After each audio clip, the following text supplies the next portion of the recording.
Hi all, welcome to I+. ഞാൻ അക്ഷര. ഇന്ന് നമുക്ക് കേറ്റഡ് എക്സാമിനും സീറ്റഡ് എക്സാമിനേഷനും കോമൺ ആയിട്ടുള്ള സയൻസ് ടോപ്പിക്കിൽ നിന്നുള്ള കുറച്ച് ക്വസ്റ്റ്യൻസ് ആണ് ഡിസ്കസ് ചെയ്യാനായിട്ട് പോകുന്നത്. അറിയാലോ, സയൻസിൻ്റെ ക്വസ്റ്റ്യൻസ് ചോദിക്കുമ്പോഴത്തേക്കും നമ്മളിപ്പം BEdനോ അല്ലെങ്കിൽ ഡിഗ്രിക്കോ PGക്കോ ഒന്നും പഠിച്ച കാര്യങ്ങളായിരിക്കത്തില്ല. സ്കൂൾ ടെക്സ്റ്റ് ബുക്കിനെ ബേസ് ചെയ്തിട്ടുള്ള കുട്ടികൾ എന്താണോ പഠിക്കുന്നത് അത് ടീച്ചേഴ്സിന് അറിയാമോ എന്നത് അളക്കുന്ന തരത്തിലുള്ള ചോദ്യങ്ങൾ തീർച്ചയായിട്ടും ഇത്തരം മത്സര പരീക്ഷകളിൽ നമുക്ക് കാണാനായിട്ട് സാധിക്കും. എലിജിബിലിറ്റി ടെസ്റ്റുകളിലും മത്സര പരീക്ഷകളിലും എല്ലാം കാണാനായിട്ട് സാധിക്കും. അപ്പോൾ അത്തരത്തിലുള്ള ചോദ്യങ്ങൾ വളരെ റീസെൻ്റ് ആയിട്ട് ചോദിച്ചിട്ടുള്ള ചോദ്യങ്ങളാണ്. ചോദ്യങ്ങളൊക്കെ വളരെ സിമ്പിളാണ്. പക്ഷെ നമുക്ക് കൃത്യമായിട്ട് ആ ഒരു കൺസെപ്റ്റ് അറിയില്ല എന്നുണ്ടെങ്കിൽ ആ ഒരു മാർക്ക് നഷ്ടപ്പെട്ട് പോയേക്കാം. അപ്പോൾ നമുക്ക് നോക്കാം. ഒന്നാമത്തെ ചോദ്യം, in which of the following process bacteria is not used? Bacteria use ചെയ്യാത്തത് ഇതിൽ ഏത് പ്രോസസ്സിലാണ്? അപ്പോൾ നമുക്ക് ഓപ്ഷൻസ് നോക്കാം. Formation of curd, baking of bread, fermentation of sugar cane juice, nitrogen fixation. അപ്പോൾ നോക്കിക്കേ, ഇവിടെ ബാക്ടീരിയ യൂസ് ചെയ്യാത്തത് ഏത് പ്രോസസ്സിലാണെന്ന് കണ്ടെത്തണം. ഫോർമേഷൻ ഓഫ് കേർഡ് നോക്കിക്കഴിഞ്ഞാൽ കേർഡിൻ്റെ ഫോർമേഷനിൽ തീർച്ചയായിട്ടും ബാക്ടീരിയ ഉണ്ട്. Then fermentation of sugar cane juice നോക്കിക്കഴിഞ്ഞാലും അവിടെയും ഉണ്ട്. നൈട്രജൻ ഫിക്സേഷൻ നോക്കിക്കഴിഞ്ഞാൽ നമുക്കറിയാലേ റൈസോബിയം ബാക്ടീരിയ അവിടെയുണ്ട്. പിന്നെ എവിടെയാണ് ഇല്ലാത്തത്? Baking of bread. ഇപ്പം നമുക്ക് ആ കൺസെപ്റ്റൊക്കെ വളരെ സിമ്പിളാണ്, ചെറിയ ക്ലാസ്സിൽ പഠിച്ചതാണ്. ബ്രെഡ് മേക്ക് ചെയ്യുമ്പോഴത്തേക്ക് അവിടെ എന്താണ് ഇൻക്ലൂഡ് ചെയ്തിട്ടുള്ളത്? അവിടെ ഈസ്റ്റ് ആണ് ഇൻക്ലൂഡ് ആയിട്ട് വരുന്നത്, ബാക്ടീരിയ അല്ല, ഈസ്റ്റ് ആണ്. അപ്പോൾ നോക്കിക്കേ, അവിടെ നമുക്ക് ഉത്തരം കണ്ടെത്താനായിട്ട് സാധിക്കുന്നതാണ് ബേക്കിംഗ് ഓഫ് ബ്രെഡാണ് ഈ പ്രോസസ്സിൽ ഉൾപ്പെടുത്തതായിട്ട് ഉള്ളത്. നമുക്ക് അടുത്ത ചോദ്യത്തിലേക്ക് കടക്കാം. Which of the following is different from the rest? Deforestation, desertification, erosion, conservation. അപ്പോൾ നോക്കിക്കേ, ഈ കൂട്ടത്തിൽ 3 ടേംസ് ഒരു സിമിലാരിറ്റി ഉള്ളതാണ്, ഒന്നിന് അതുമായിട്ട് സിമിലാരിറ്റി ഇല്ല. ഡീഫോറസ്റ്റേഷൻ എന്ന് പറയാൻ നമുക്കറിയാം എന്താണ്? വനനശീകരണമാണല്ലേ. അപ്പോൾ ഈ ഒരു വനനശീകരണം എന്ന് പറയുമ്പോൾ ഒരു നെഗറ്റീവായിട്ട് ഭൂമിയിലെ ജീവജാലങ്ങളെയൊക്കെ എഫക്റ്റ് ചെയ്യുന്ന ഒരു സംഗതിയാണ്. അപ്പോൾ ഡീഫോറസ്റ്റേഷൻ. ദെൻ ഡെസേർട്ടിഫിക്കേഷൻ എന്ന് പറയുമ്പോൾ എന്താണ്? മരുഭൂമിയുടെ ആ ഒരു എമൗണ്ട് കൂടി വരുന്നു. അതായത് അരിഡായിട്ടുള്ള യൂസ് ചെയ്യാൻ പറ്റാത്ത രീതിയിലുള്ള വരണ്ട ആ ഒരു ഏരിയ എന്ത് ചെയ്യുന്നു? കൂടി വരുന്നതും നെഗറ്റീവായിട്ടുള്ളൊരു കാര്യം തന്നെയാണ്. അടുത്ത ഇറോഷൻ എന്ന് വെച്ചാൽ എന്താണ്? ഒലിച്ചു പോവുകയില്ല. ഇപ്പോൾ സോയിൽ ഇറോഷൻ എന്നൊക്കെ പറയുമ്പോൾ എന്താണ്? മണ്ണൊലിപ്പാണ്. അവിടെയും എന്താണ്? അത് ഭൂമിക്കും കേടായിട്ടുള്ള നെഗറ്റീവായിട്ട് ഇമ്പാക്റ്റ് ചെയ്യുന്ന ഒരു കാര്യമാണ്. അടുത്ത എന്താണ്? കൺസർവേഷൻ എന്ന് പറയുമ്പോഴത്തേക്ക് അവിടെ എന്താണ്? അത് വളരെ പോസിറ്റീവായിട്ടുള്ള ഒരു സംഗതിയാണല്ലേ, കൺസേർവ് ചെയ്യുക എന്നുള്ളത്. അപ്പോൾ എപ്പോഴും നമ്മൾ എൻവയോൺമെൻറ്റൽ ഇഷ്യൂസ് പറയുമ്പം കൺസർവേഷൻ വളരെ ഇമ്പോർട്ടൻ്റ് ആയിട്ടുള്ള കാര്യമാണ്, അത് നിർബന്ധമായും ചെയ്യേണ്ടതാണ്. എന്നാൽ ബാക്കി 3 കാര്യങ്ങൾ എന്താണ്? അത് ഭൂമിക്കും ഭൂമിയിലെ ജീവജാലങ്ങൾക്കും നെഗറ്റീവായിട്ടുള്ള ഇമ്പാക്റ്റ് ഉണ്ടാക്കുന്നത് കൊണ്ടും അവയും 3 പേരെ നമുക്കൊരു സെറ്റിൽ ഉൾപ്പെടുത്താം. ഈ കൂട്ടത്തിൽ വ്യത്യാസമായിട്ട് നിൽക്കുന്ന എന്താണ്? കൺസർവേഷനാണ് വ്യത്യാസമായിട്ട് നിൽക്കുന്നത്. അടുത്ത ചോദ്യം, which of the following statement is not correct?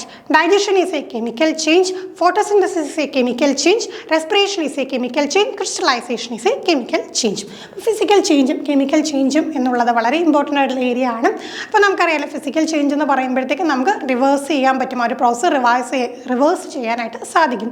എന്നാൽ കെമിക്കൽ ചേഞ്ച് എന്താണ്? നമുക്ക് ആ ഒരു പ്രോസസ്സിനെ റിവേഴ്സ് ചെയ്ത് പഴയ രീതിയിൽ കൊണ്ടുവരാൻ പറ്റില്ല. കെമിക്കൽ പ്രോപ്പർട്ടീസ് മാറും. എന്നാൽ ഫിസിക്കൽ ചേഞ്ചിൽ എന്താണ്? ഫിസിക്കൽ പ്രോപ്പർട്ടീസേ മാറുകയുള്ളൂ. ഒന്നാമത്തെ കേസ് നോക്കിയാൽ ഡൈജഷൻ കെമിക്കൽ ചേഞ്ച് ശരിയാണ്, അല്ലെ? അതൊരു കെമിക്കൽ ചേഞ്ച് തന്നെയാണ്. ഫോട്ടോസിന്തസിസും അവിടെയും എന്താണ്? നമുക്കൊരു കെമിക്കൽ ചേഞ്ച് കാണാൻ സാധിക്കും. റെസ്പിറേഷനും കെമിക്കൽ ചേഞ്ച് തന്നെയാണ്. എന്നാൽ ക്രിസ്റ്റലൈസേഷൻ, ഏതെങ്കിലും ഒരു മെറ്റലിനെ നമ്മൾ ക്രിസ്റ്റലൈസ് ചെയ്യുക എന്ന് പറഞ്ഞു കഴിഞ്ഞാൽ അതെന്താണ്?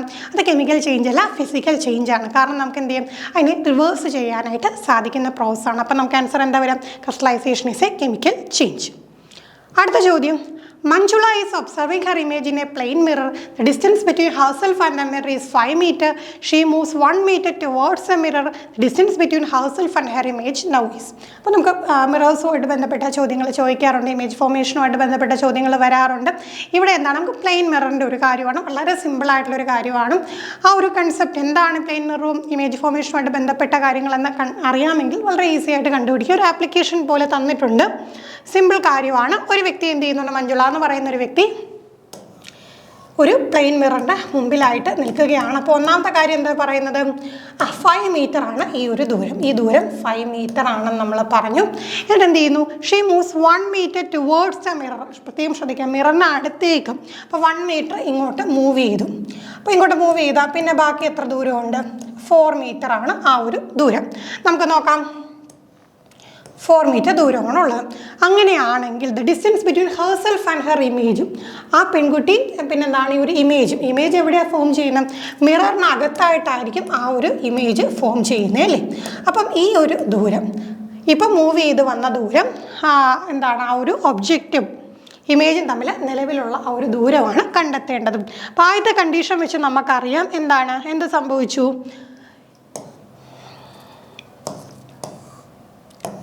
5 മീറ്റർ ഈ ദൂരം നമുക്ക് ടോട്ടലായിട്ടുള്ള ദൂരം 5 മീറ്റർ എന്ന് വെക്കാം. 5 മീറ്റർ ആയിരുന്നു. 1 മീറ്റർ മുന്നോട്ട് വന്നു എങ്കിൽ 1 മീറ്റർ മുന്നോട്ട് വന്നെങ്കിൽ ബാക്കി ഇനി എത്രയേ ഉള്ളൂ? 4 മീറ്ററേ ഉള്ളൂ. ഓക്കെ, ഇതാണ് മിറർ, ഇതാണ് ഒബ്ജക്റ്റ്. ഇപ്പം നിലവിൽ നിൽക്കുന്ന പൊസിഷൻ വെച്ചുകൊണ്ട് ഇതാണ് ഒബ്ജക്റ്റ്. അപ്പം നമുക്ക് എന്ത് മനസ്സിലാക്കാം? 4 മീറ്റർ ദൂരമേ ഉള്ളൂ. എന്താണ് നമ്മളിവിടെ അറിഞ്ഞിരിക്കേണ്ട ഐഡിയ? ഒബ്ജക്റ്റും മിററും തമ്മിലുള്ള ദൂരവും മിററിനകത്ത് ഫോം ചെയ്യുന്ന ഇമേജിന് തമ്മിലുള്ള ദൂരവും എന്തായിരിക്കും? സെയിം ആയിരിക്കും. അതാണ് റൂള്. അപ്പം നമുക്ക് നോക്കാം. ഇതിപ്പം നമ്മുടെ ഒബ്ജക്റ്റാണ്, മിററിനകത്ത് എന്താണ്? ഇമേജ് ഫോം ചെയ്തിട്ടുണ്ട്. അപ്പോൾ അത് എളുപ്പത്തിന് നമുക്ക് ഈ ഒരു രീതിയിൽ വരയ്ക്കാം. Object, mirror, image. ഒബ്ജക്റ്റും മിററും തമ്മിലുള്ള ദൂരം 5-ൽ നിന്ന് 4-ലോട്ട് എത്തി. അപ്പം നമുക്കിവിടെ എന്താ അറിയാം? ഇവിടെ 4 മീറ്റർ ആണെന്ന് നമുക്ക് അറിയാം. നമുക്ക് എന്ത് പഠിച്ചിട്ടുണ്ട്? മിററും ഇമേജും തമ്മിലുള്ള ദൂരം ഒബ്ജക്റ്റും മിററും തമ്മിലുള്ള ദൂരത്തിന് സെയിം ആണ്. അപ്പോൾ ഇവിടുന്ന് എത്രയാണ്? 4 മീറ്റർ ആണ്. ഈ ദൂരം 4 മീറ്റർ ആണ്. അപ്പം നമുക്ക് എങ്ങനെ മനസ്സിലാക്കാം? ഈ രണ്ട് പേരും തമ്മിൽ, ഈ ഒബ്ജക്റ്റും ഇമേജും തമ്മിലുള്ള ദൂരം കണ്ടെത്തണമെങ്കിൽ എന്ത് ചെയ്യണം? 4 + 4 ആഡ് ചെയ്താൽ പോരെ. അപ്പം നമുക്ക് എന്ത് ഉത്തരം കിട്ടി? 8 മീറ്റർ കിട്ടി. നമ്മുടെ ഓപ്ഷനിൽ 8 മീറ്റർ ഉണ്ടോ? 8 മീറ്റർ ഓപ്ഷനിൽ ഉണ്ട്. അപ്പോൾ എന്താണ് ആ ഒരു ഹെർസെൽഫ് ആൻഡ് ഹെർ ഇമേജ് തമ്മിലുള്ള ദൂരം നമ്മൾ നോക്കിക്കഴിഞ്ഞാൽ എത്രയാണ്? 8 മീറ്റർ ആണ്.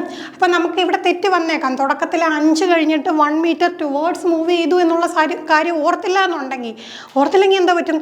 ഇവിടെ 5. ഓക്കെ, അപ്പം ബാക്കി ഒരു 5 കൂടെ കൂട്ടി നമ്മൾ 10 എന്നുള്ള ഉത്തരത്തിലേക്ക് പോകാൻ പാടില്ല. കാരണം എന്താണ്? 1 മീറ്റർ മുന്നോട്ട് നടന്നു. ടുവേർഡ്സ് ആണോ ബാക്ക്വേർഡ്സോ അങ്ങനെയൊക്കെ ക്വസ്റ്റ്യനിൽ വന്നു കഴിഞ്ഞാൽ പ്രത്യേകം ശ്രദ്ധിക്കാതെ തെറ്റിക്കരുത്. അടുത്ത ചോദ്യം, which of the following statement is or are correct regarding image formation in plane mirror? Plane മിററിലെ ഇമേജ് ഫോർമേഷനെ കുറിച്ച് പറയുകയാണ്. Image is erect, image is real, image is laterally inverted, image size is as same as that of object. അപ്പോൾ നമ്മൾ എന്ത് ചെയ്യണം? ഇവിടെ നമുക്ക് മനസ്സിലാക്കാൻ കഴിയുന്ന ഒന്നിലധികം സ്റ്റേറ്റ്മെൻറ്റുകൾ ശരിയാണെന്നാണ്. വളരെ സിമ്പിളായിട്ടുള്ള കാര്യം ചോദിച്ചേക്കുന്നത്. എന്തിനെക്കുറിച്ച്? പ്ലെയിൻ മിററിനെ കുറിച്ചും. കോൺകേവും കോൺവെക്സും ഒക്കെ വരുന്ന സമയത്ത് നമുക്ക് ഒരുപാട് കണ്ടീഷൻസ് ഒക്കെ വരും. അപ്പോൾ അത്രയും ഡീറ്റെയിൽ ആയിട്ടൊന്നുമല്ല, വളരെ സിമ്പിൾ ഒരു ചോദ്യം. നമ്മൾ സാധാരണ മുഖം നോക്കുന്ന കണ്ണാടിയെ വെച്ച് നമ്മൾ നോക്കിയാൽ മതി. ഇമേജ് ഇറക്റ്റ് ആണ് അല്ലേ? നമ്മളിപ്പോൾ നേരെ നിന്ന് കഴിഞ്ഞാൽ ആ ഒരു ഇമേജ് തലകുത്തനെ അല്ലല്ലോ നമ്മൾ കാണുന്നത്, ഇറക്റ്റ് ആണ്. അടുത്തത് ഇമേജ് ഈസ് റിയൽ ഇമേജ് ആണോ? അതൊരു ചെറിയ സംശയമുള്ള സാധനമാണല്ലേ. റിയൽ ആണോ വിർച്വൽ ആണോ എന്നുള്ളത് അവിടെ നിൽക്കട്ടെ. അടുത്തത് ഇമേജ് ഈസ് ലാറ്ററലി ഇൻവേർട്ടഡ്. നമുക്കറിയാം, നമ്മൾ ഇടത് കൈ ഉയർത്തി കഴിഞ്ഞാൽ ഇമേജിൽ എങ്ങനെയാണ്? വലത് കൈ ഉയർത്തുന്ന പോലെയാണ് തോന്നുന്നത്. അപ്പോൾ അതിനെ നമ്മൾ എന്ത് പറയും? ലാറ്ററലി ഇൻവേർട്ടഡ് എന്നാണ് പറയുന്നത്. സ്കൂൾ ടെക്സ്റ്റ് ബുക്കിൽ നമുക്കറിയാം ആംബുലൻസിൻ്റെയൊക്കെ മുമ്പിലായി എഴുതിയേക്കുന്ന ലാറ്ററലി ഇൻവേർട്ടഡ് ആയിട്ട് എഴുതിയേക്കുന്നത് എന്തിനാണ്? നമുക്ക് ആ ഒരു മിററിലൂടെ കാണുന്ന സമയത്ത് കറക്റ്റായിട്ട് വായിക്കാനുണ്ട്. ആ ഒരു ഇമേജ് സഹിതം ടെക്സ്റ്റ് ബുക്കുകളിൽ നമുക്ക് കാണാൻ കഴിയും. പിന്നെ the image size is same as that of the object. ഒബ്ജക്റ്റിൻ്റെ എന്ത് വലിപ്പമാണോ അതേ വലിപ്പം തന്നെയായിരിക്കും ആർക്കുള്ളത്? ഇമേജിനും ഉള്ളത്. അപ്പോൾ അതും ശരിയാണെന്നുള്ള കാര്യം നമുക്ക് അറിയാം. അപ്പോൾ ആ 3 കാര്യങ്ങൾ, image is erect, image is laterally inverted, the image size is same as that of object. എയും സിയും ഡിയും വരുന്ന ഓപ്ഷൻ ഉണ്ടോ എന്ന് നമുക്ക് നോക്കാം. എയും സിയും ഡിയും വരുന്ന ഓപ്ഷൻ അവിടെയുണ്ട്. അപ്പോൾ നമുക്ക് എന്ത് മനസ്സിലാക്കാം? ഇങ്ങനെ നമുക്കൊരു കൺസെപ്റ്റ് അറിയില്ലെങ്കിൽ പോലും ബാക്കി കാര്യങ്ങൾ വെച്ച് ഉത്തരത്തിലോട്ട് കിടക്കാം. അപ്പോൾ നമുക്ക് എന്ത് മനസ്സിലായി? റിയൽ ഇമേജ് അല്ല പ്ലെയിൻ മിററിൽ ഫോം ചെയ്യുന്നത്, പകരം എന്താണ്? വിർച്വൽ ഇമേജ് ആണെന്ന് നമ്മൾ മനസ്സിലാക്കി. അപ്പോൾ നമുക്ക് 5 ചോദ്യങ്ങളാണ് ഇന്ന് ഡിസ്കസ് ചെയ്തിട്ടുള്ളത്. ഇതിൽ എത്ര ചോദ്യങ്ങളുടെ ഉത്തരം നിങ്ങൾക്ക് ശരിയാക്കാൻ സാധിച്ചു എന്ന് തീർച്ചയായിട്ടും കമൻറ്റ് ചെയ്യുക. മറ്റൊരു ക്ലാസ്സുമായി നമുക്ക് വീണ്ടും കാണാം. താങ്ക്